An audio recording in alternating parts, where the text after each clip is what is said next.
سبحان اللہ الحمد للہ لا الہ الا اللہ اکبر سبحان اللہ الحمد للہ لا الہ. السلام علیکم ورحمۃ اللہ وبرکاتہ. سچی بات ہے، مجھے اسٹیج پر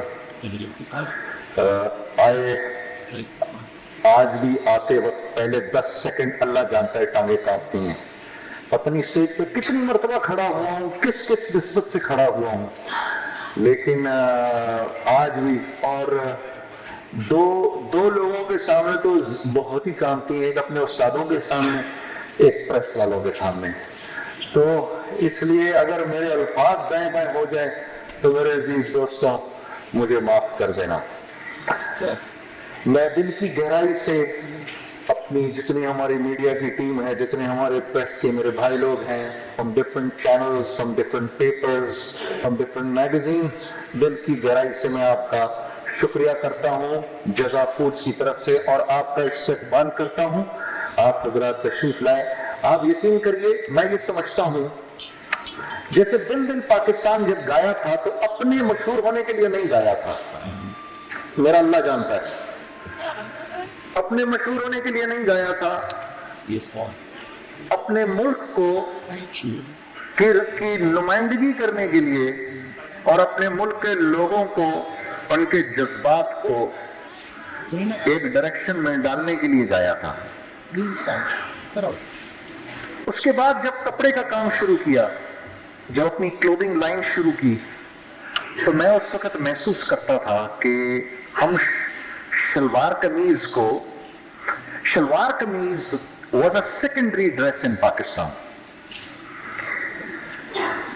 اور کھلا کپڑا بکتا تھا، اور کاٹن ہمارے ملک کا مشہور کاٹن پوری دنیا کے اندر پاکستانی کاٹن ہاں جی، اور کھلا بکتا تھا. اس کو بنایا جاتا تھا اور بنا کے اس کو تھوڑے سے پہنا جاتا تھا، پھر اس کو سلیپنگ سوٹ بنا دیا جاتا تھا. ہم نے پہلی دفعہ بیٹھ کے شلوار قمیض میں پلاننگ یہ کی اس کو ویلیو ایڈڈ کیسے کر سکتے ہیں کہ یہ ایک ایسا لباس بن جائے کہ اس کو پہننے والا اپنے آپ کو اچھا محسوس کرے.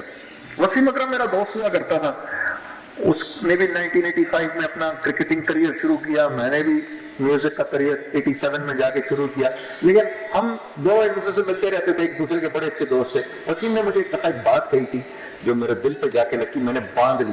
اس نے کہا Junaid if you look good you feel good. if you look good you feel good. میں نے کہا ٹھیک. ہم نے پلان کیا کہ ہم کپڑوں کو ایک سٹینڈرڈ پہ لے کے جائیں گے. آپ لوگوں کی ہمیں پذیرائی ملی اور آج جے ڈاٹ جو ہے یہ نہ صرف یہ کہ پاکستان میں بکتا ہے بلکہ پوری دنیا کے اندر بکتا ہے.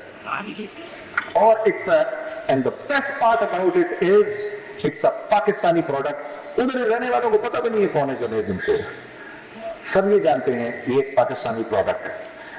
تو یہ کانسیپٹ تھا جب ہم نے جزا فوڈز لانچ کیا.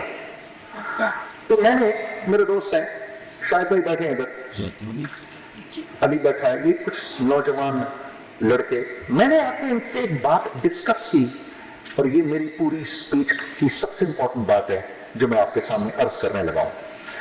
میں نے ان لوگوں سے یہ کہا دیکھو میں پوری دنیا میں گھومتا ہوں اور سارے ملکوں میں جاتا ہوں، میں وہاں کے کارپورز میں بھی جاتا ہوں، میں وہاں کی وال مارٹس میں بھی جاتا ہوں، ناٹسٹونز میں بھی جاتا ہوں، میں وہاں کے جو بڑے بڑے نام ہیں، سی میکس ہے، یہاں جاتا ہوں، لیکن میں پاکستانی پروڈکٹ نہیں دیکھتا وہاں پر. حالانکہ ہم تو ایک زرعی ملک ہیں. میں دیکھتا کیا ہوں یہ میں آپ کو بتاتا ہوں. میں دیکھتا یہ ہوں پاکستانی چاول دنیا کا کوئی اور ملک کوئی اور برانڈ بیچ رہا ہوتا ہے. پاکستانی آٹا، پاکستانی چینی، یہاں تک کہ پاکستانی پھل بھی دنیا کا کوئی اور برانڈ پاکستان سے اپنے ملک میں امپورٹ کر کے بیچ رہا ہوتا ہے. کیوں؟